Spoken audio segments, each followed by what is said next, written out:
सोचो जरा, अगर हम सब शहरों को छोड़कर हमेशा के लिए हिमालय में रहने लगें तो क्या होगा। ना ट्रैफिक, ना शोर, बस चारों तरफ बर्फ, ठंडी हवाएं और ऊंचे ऊंचे पहाड़। लेकिन सवाल यह है, क्या वहां जीवन आसान होगा या बहुत मुश्किल। दोस्तों, आज माइंड स्पार्क पर हम जानेंगे, अगर इंसान हमेशा हिमालय में रहे तो उसका स्कूल, दिन रात, खाना, सेहत और जिंदगी कैसी होगी। बड़ा पार्ट ऑफ द वीडियो है shop months of exactly neutral. सबसे पहले बात करते हैं रहने की। हिमालय में तापमान कई जगहों पर -20 डिग्री सेल्सियस तक चला जाता है। ऐसी ठंड में सामान्य घर काम नहीं करेंगे। वहां के लोग पत्थर और लकड़ी के छोटे छोटे घर बनाते हैं। दीवारें मोटी होती हैं ताकि ठंड अंदर ना आए। अगर हम हमेशा वहीं रहें तो हमें भारी ऊनी कपड़े पहनने होंगे, हीटर या लकड़ी जलाकर गर्मी रखनी होगी, पानी अक्सर जम जाएगा। सोचिए, सुबह उठते ही नल में बर्फ जमी मिले। अब बात करते हैं दिन और रात की। पहाड़ों में सूरज देर से निकलता है और जल्दी छिप जाता है। सर्दियों में दिन बहुत छोटे और रातें बहुत लंबी होती हों।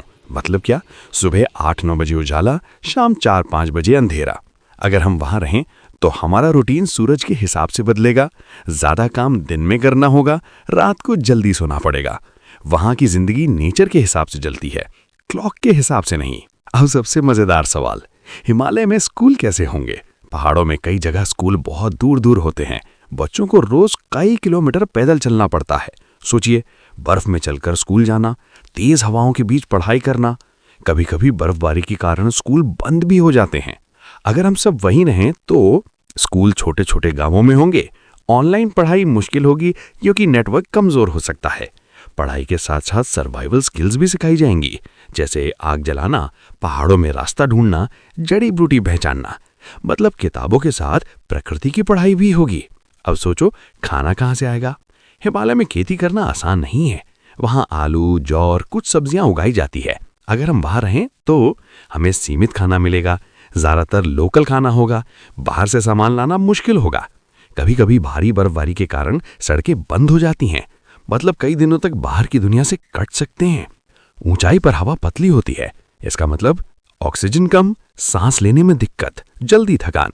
शुरुआत में कई लोगों को चक्कर, सिर दर्द और उल्टी भी हो सकती है, लेकिन धीरे धीरे शरीर एडजस्ट कर लेता है और तब इंसान ज्यादा मजबूत बन जाता है।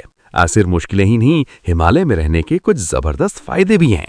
शुद्ध हवा, प्रदूषण नहीं, शांत वातावरण, प्राकृतिक सुंदरता। वहां का सूर्योदय और सूर्यास्त जैसे कोई सपना हो। मानसिक शांति के लिए ऐसी जगह दुनिया में बहुत कम है। लेकिन हर खूबसूरत चीज के पीछे खतरा भी छुपा होता है। भूकंप, हिमस्खलन, एवलांच, तेज बर्फीले तूफान, ये सब जीवन को कभी भी बदल सकते हैं। अगर हम हमेशा वहां रहें तो हमें इन खतरों के साथ जीना सीखना होगा। तो सवाल ये है, क्या हम सच में वहां रह पाएंगे। तो सवाल ये है, क्या हम शहरों की सुविधाएं छोड़कर हमेशा के लिए हिमालय में रह पाएंगे। शायद नहीं, क्योंकि हम टेक्नोलॉजी, इंटरनेट, हॉस्पिटल और आरामदायक जिंदगी के आदी हो चुके हैं। लेकिन अगर इंसान बचपन से वहीं पले बढ़े तो उसके लिए वही दुनिया सामान्य होगी। दोस्तों, हिमालय हमें सिखाता है, जिंदगी आसान नहीं होती, लेकिन खूबसूरत जरूर हो सकती है। अगर आपको मौका मिले तो क्या आप हिमालय में रहना चाहेंगे? कमेंट में जरूर बताइए। और ऐसे ही रोचक और दिमाग हिला देने वाले सवालों के लिए सब्सक्राइब कीजिए माइंड स्पार्क। मिलते हैं अगले वीडियो में एक और रहस्यमयी सवाल के साथ।